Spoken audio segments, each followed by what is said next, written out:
Vera City, welcome back to the channel. It's a girl Vermo, and I'm back with another reaction video. Today I'm going to be reacting to Ben Shapiro. If you haven't seen any of my reaction to his videos, click the link above. This is Ben Shapiro smacks down Black Lives Matter. It has nothing to do with race. Really? Black Lives Matter has nothing to do with race. Okay. Before we get started, we have some amazing people watching us for the first time. If you are new to the channel, hello, I'm Vera. I do reaction videos. If this is something that you love, why not join Vera City? Hit the subscribe button below, turn on the post notification bell so that you can always be the first person to know whenever a new video drops. And that, guys, let's get started. Of things that I wanted to share with you. According to Pew Research, the net worth of white families in 2013 was $141,000. For black families, it was $11,000, even less than the $19,000 it was in 2007. According to economist Edward Wolf of the University of New York, excluding vehicles and other durables, the median black family worth is just $1,700, while 40% of black families have zero or negative wealth. White family worth, in terms of financial worth, is 69 times more than that of black families. Given this disparity, how can you argue that racism is not a driving factor in income inequality?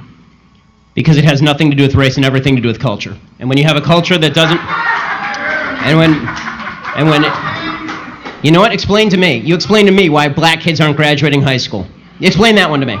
Explain to me why black kids are shooting each other in rates significantly higher than whites are shooting each other. Explain to me why 13% of the population is responsible for 50% of the murder. Explain to me why the number of black kids in prison, not for innocent reasons, not for walking down the street and getting pulled into a prison, is so high. Explain, if it has nothing to do with culture, explain to me why the single motherhood rate in the black community jumped from 20% to 70% in the same course of time that the civil rights movement has made such tremendous strides. Is America more racist now than it was in 1960? And if it is, please explain to me how that happened. So what do I think those riots are? I think the depravity, I think they're thugs, and I think if you really want to make a difference, Thurgood Marshall, who grew up just 2 blocks from there, did such a thing, who was a contemporary of Martin Luther King. Now I'd like to skip over to Dr. Seacrest.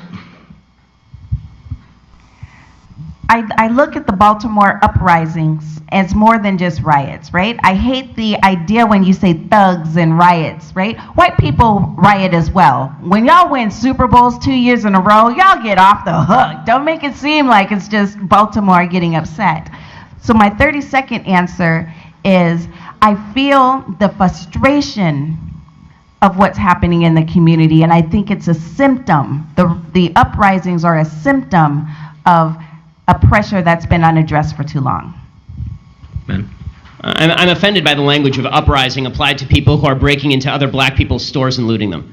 This is a lack of values. And people who are destroying private property, destroying cop cars, in an uprising against what exactly? Against the black police chief, against a mostly minority police force, against the black mayor, against the black president, against the black attorney general, against against a city council that is 9 of 15 are black and all 15 are elected Democrats. What is the uprising against? What is it seeking to achieve? I still don't see what exactly the riots are seeking to achieve. Bottom line is, this is all, it all could be boiled down to just act like a mensch. Act like a human being. Honestly, it's not useful to riot, it's not useful to break things, it's not useful to throw rocks at people, and the idea that we're supposed to sort of correlate your level of outrage. I'm going to stick to the 30 seconds on this one. The last sentence. The idea that we're supposed to correlate your level of outrage with a certain level of justification, in other words, the more outraged you are and the more angry you are, the more justified you must be, is absolute nonsense.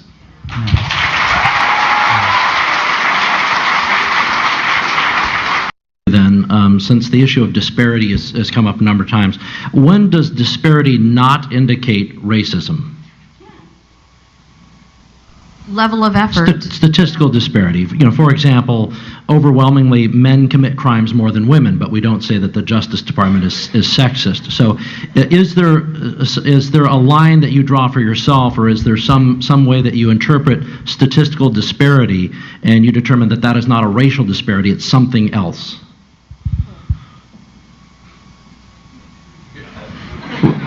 Well, we can return to it. That's okay too. Ben, do you want to? Yes.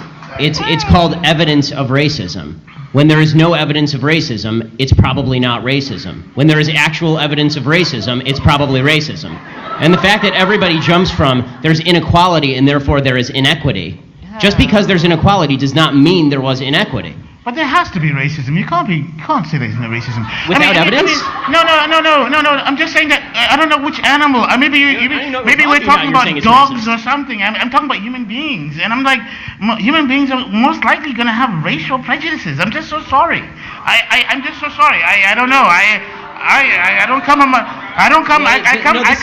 come from planet Earth. Charles, I want to ask you a question. So your default is that when there is no evidence, racism is the deciding factor. That is no, I was not saying that. I'm just saying that you're going to have sexists, you're going to have racists, you're going to have all this stuff. I'm just saying that. I agree it exists, but the problem that I'm seeing, and this is the problem with the general conversation, is that there's no solution in simply saying there's racism out there.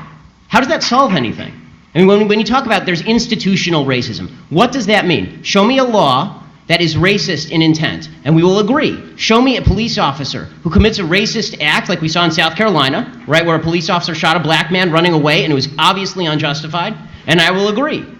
But you need the idea that you can craft a narrative based on no racism because it just must be somewhere out there in the ether, that doesn't solve problems for anybody and creates more problems for people because now they grow up in a milieu and an environment where they are told that every obstacle they face is from some shadowy, nameless, faceless group who's out to get them simply because of the color of their skin. They'll never succeed in that environment.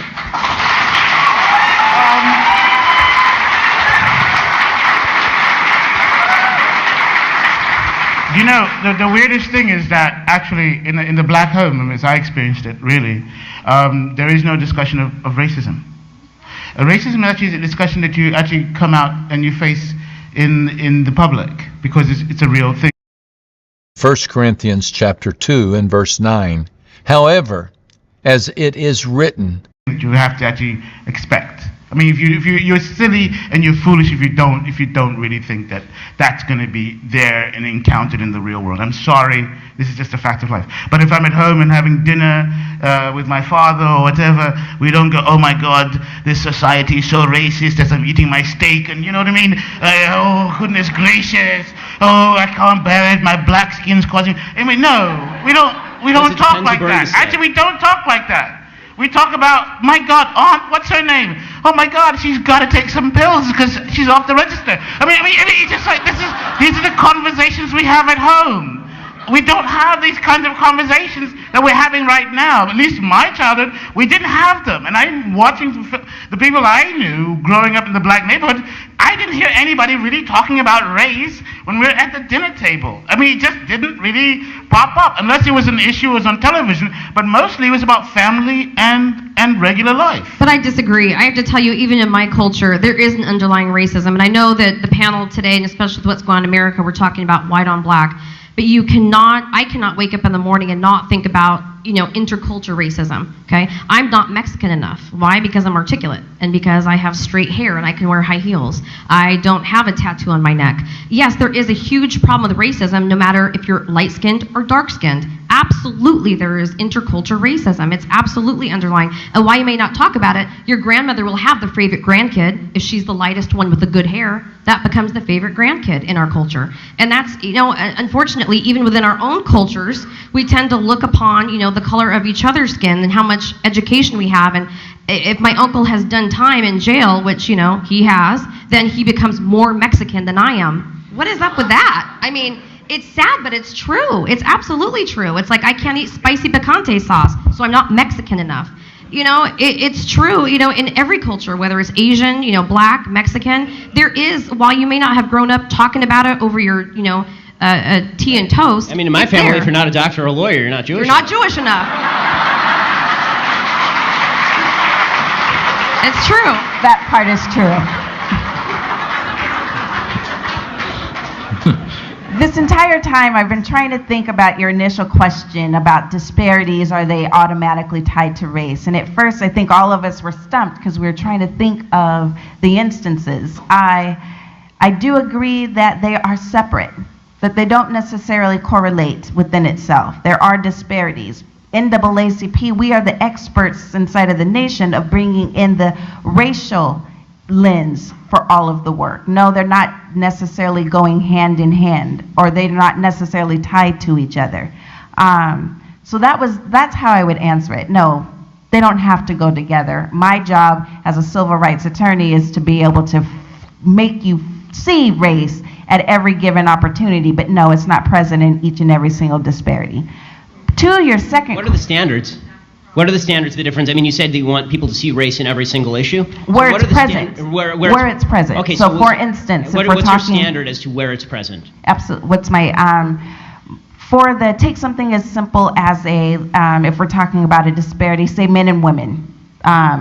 My job would be to show what does that look like when you have women from a different group, communities of color. What does it look like when we're talking about a woman who's working or stuck in a minimum wage job, not as a starter, but for her career? Right. No, I guess the what question I'm does that look asking like? more And so we specifically... bring in the racial dynamic of Right. how that affects. No, I understand that. The question that I'm asking is, when do you decide something racist has occurred? Racist? Yes. When can you decide that an act of racism has occurred? Because if you have just a statistical disparity, has an act of racism automatically occurred? That was David's basic question, I think. Right. There's obviously there might be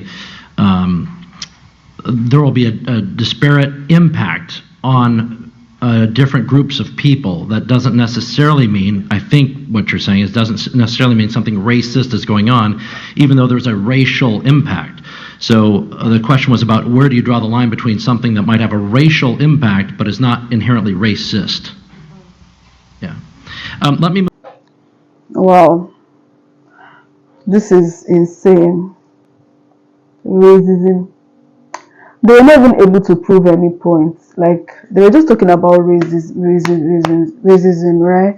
But they weren't able to prove any points. Not that they are laughing at him and he's actually proving so much points is hilarious. Because according to what Ben Shapiro said, which I agree, if you check the rate of white and black, most of these blacks, they are the ones doing themselves.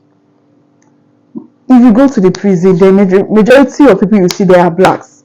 And he said the rate of single mom from 20% went up to 70% in black people. It's just so sad. Like, black people, they are just like messing things up. After everything, they start saying they blame it on the whites, like white privilege, stuff like that. But I remember the story of George Floyd. He was killed by cops because he was black, right? So I think that should be a case of Black Lives Matter. I think that was even what brought out the whole Black Lives Matter story, yeah? So I think that is an example of this Black Lives Matter, because Ben was like, there's nothing like that. Or what do you guys think? What do you think about that case? Is George Floyd's case not an example of this Black Lives Matter situation? I would love to know in the comments. What do you think about this video? Drop a comment down below. If you enjoy content like this, please do well to share this video. Join Veracity. Hit the subscribe button below. Turn on the post notification bell so that you can always be the first person to know whenever a new video drops. Thank you so much for watching, and I'll see you in my next video. Bye bye.